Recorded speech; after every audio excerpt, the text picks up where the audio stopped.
Joining us, the program is Good Morning Abuja on the Unity Station NTA Channel 5. And our first conversation is with a psychologist. He is in person, Ubong Simeon. And he is from the Australian Institute of Music. And his specialty is actually on inferiority complex and low self-esteem. It's nice to have you here with us. Nice being here. Thank you. So talking about, we just finished the International Women's Day yesterday. So what as the society, how do you think that society has played a major role with women in Nigeria? I think in Nigeria in general, I think a society needs to have a narrative on how they treat women. For example, create more opportunity for women, not limiting them to certain spheres of work.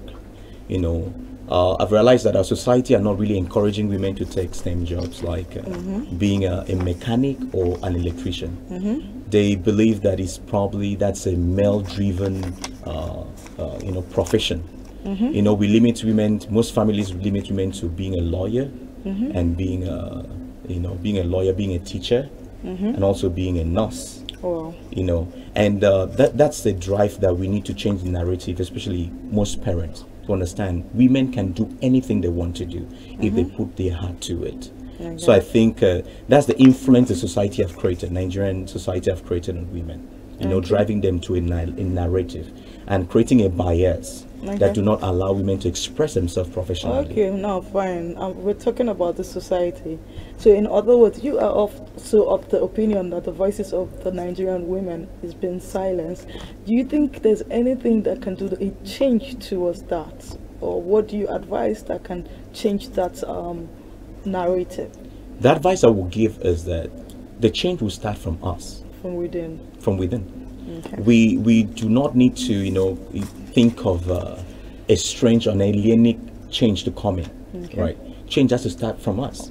So we talk about driving and encouraging women. We have to, like private sectors and government sectors should give more opportunity to women to be in position of authority, because there's some offices that believe that a man can only run this office, but that's a wrong ideology. So a BBC report states that 40% of Nigerian business owners are women, and I think that is one of the highest ratio of women in business. What are your thoughts? Do you think the Nigerian government is doing a lot to support these women? Recently, I've realized that I think the government have started, creating an initiative to help women, but I think we have to do more, because I think private sector as well, we have to do more, creating more opportunity for women, not only on the streets, not only in the marketplace, but they have to probably be in position of power as well.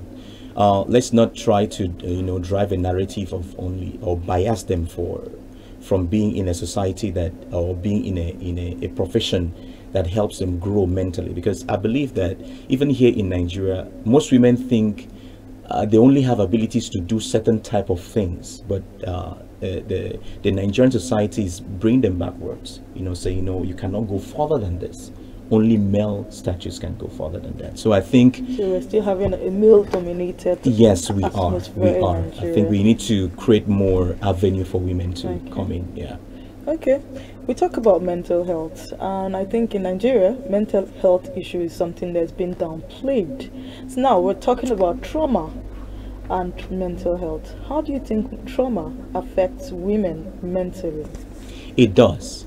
Sometimes it starts from childhood. Parenting is very important. Parents drive a way of relating to their kids in a manner that is causing an abuse. For example, physical and verbal abuse. If a parent keep telling the kid, you are stupid, you are not good for anything, it affects them mentally, because they can never see themselves grow beyond that. Because if they go to school, most of the time, after all, my parents don't see any good in me. That creates an avenue that affects them in the future, and they cannot go further than that. So I think we have to understand this, that it's not only beating a child that is an abuse. Verbal abuse, mental abuse, and all the other emotional abuse is also entangled in this. So if a child is being verbally abused, it affects that child emotionally. You see a child, you tell a guy, you're very stupid, I cannot talk to you, go and sit down. he or she goes and sit down and cries. That's getting into emotion, because the child is saying, am I stupid? My dad is saying this. So it affects them at the long run. If they go in the future, even if they want to pursue a career, no, I think my brain cannot carry it, because the narrative have been driven already. We practice what we are being told. So most of the time when they get abused, they drive that into the society, and they limit themselves. They even create a bias for themselves to go further. So now, with all this happening, what do you think? Do you think it will affect the relationship in workplaces or in wherever they have all this trauma, mental health? Do you think it will have an adverse effect in where they work or with their relationship with people in the long run? Exactly, to have an effect. We were born to hear that practice makes perfect, right? But I believe practice makes improvement.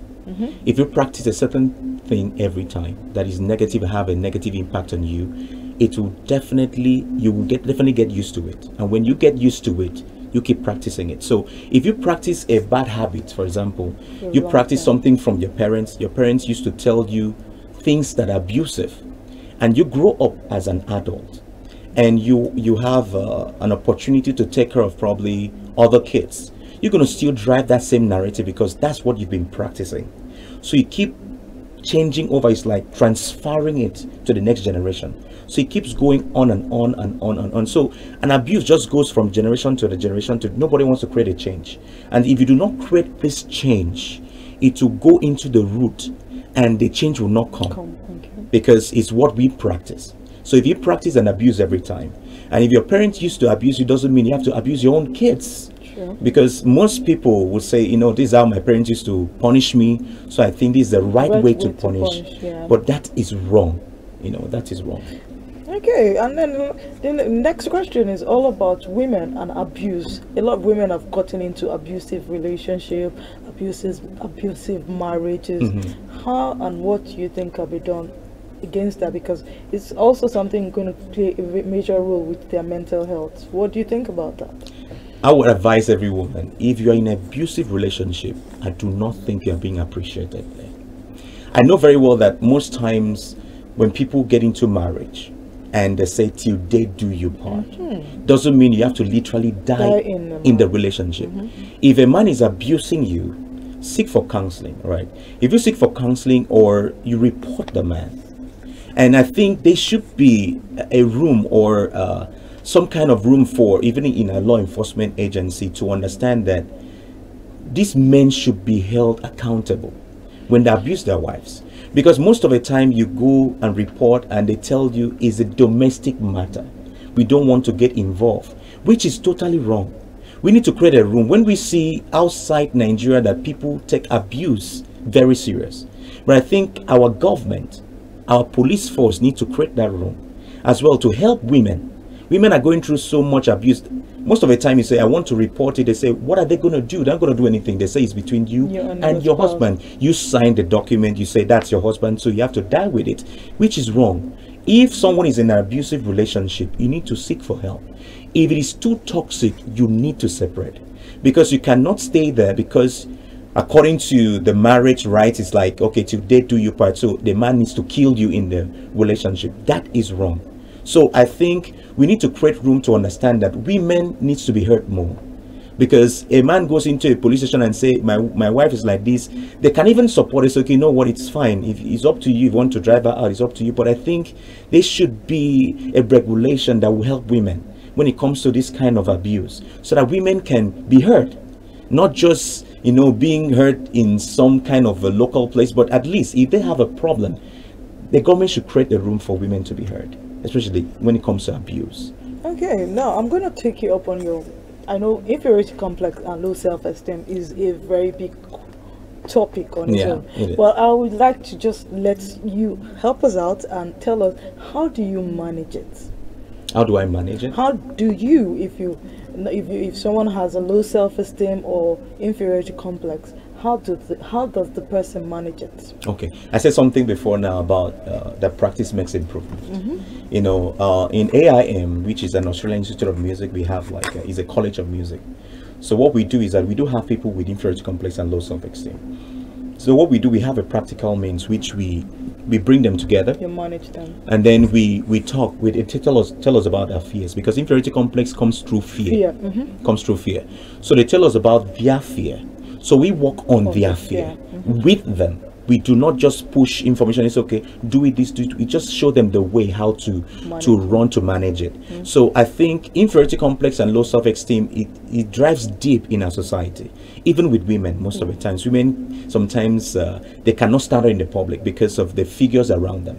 They say, okay, I cannot stand out too much because I think I would be diminished, especially in a company. For example, they call it imposter syndrome.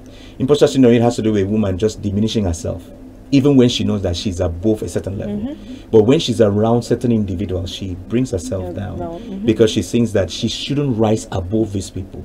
But I believe every woman should have the freedom to rise to any essence she wants to rise to. So if someone have inferiority complex and low self-esteem, I think you should seek for help. You need to ask for professional help, for people to talk to you and to help you grow and to come out of it. Okay, what are your final words for our viewers? All right, my final words is for women out there. Yesterday was Women's Day. So I'm saying every woman out there, own yourself.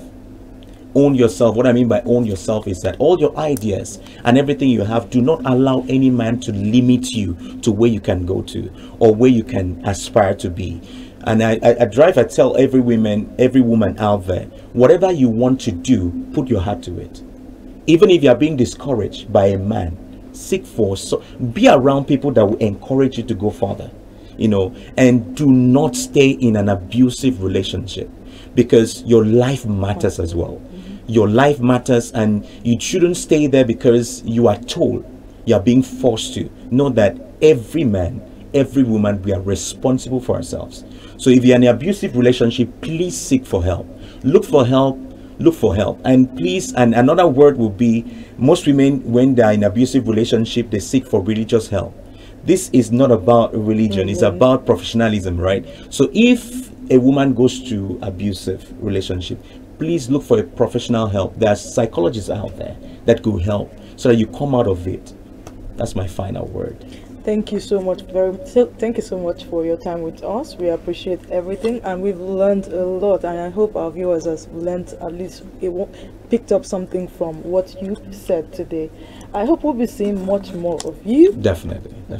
Thank you. It's a pleasure. Thank you very much. Thank you. The program continues right after this time out.